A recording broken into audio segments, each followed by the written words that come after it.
Infrastructure is by far the easiest. I could have started with infrastructure. I actually wanted to save the easy one. So we'll be having that done pretty quickly. That was the end of 2017. And, truth be told, infrastructure has never been easy. It may not have made the Broadway show, but Alexander Hamilton was trying to convince the American people how important infrastructure is when he wrote about it in the Federalist Papers. See that bit right there? About veins of commerce and free circulation? He's talking about infrastructure and the benefits we all get from it. We needed convincing in 1955, when it was time to build our interstate highway system, too. There has been a lot of talk about our highway situation.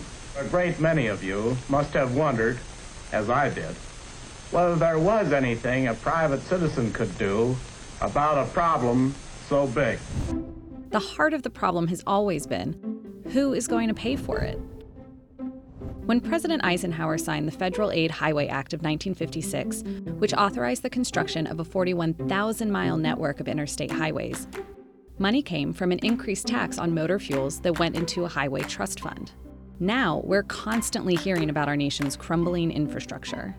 Crumbling infrastructure. It's crumbling infrastructure. To crumbling infrastructure. The crumbling of America's infrastructure. And the D grade that civil engineers give our roads and bridges. D plus. D plus. D plus. D plus. A D plus. That doesn't get you any TV time. Infrastructure has even become a punchline for late-night comics. When we're at a point where the Secretary of Transportation is struggling to decide between using the word unsafe and the word dangerous, we might have a problem worth fixing.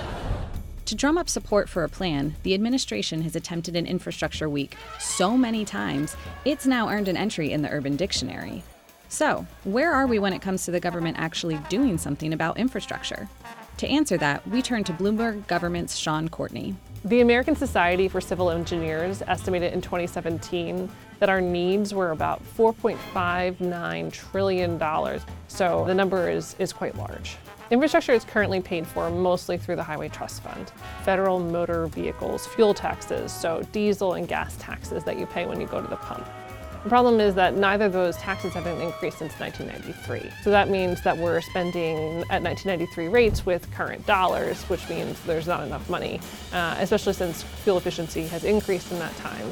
One of those options might be to do like a mileage-based fee, where depending on how many miles you drive, that's how much you pay, not necessarily based on the amount of gasoline that you use. It's complicated, and complicated is not something that Congress has been keen to do of late.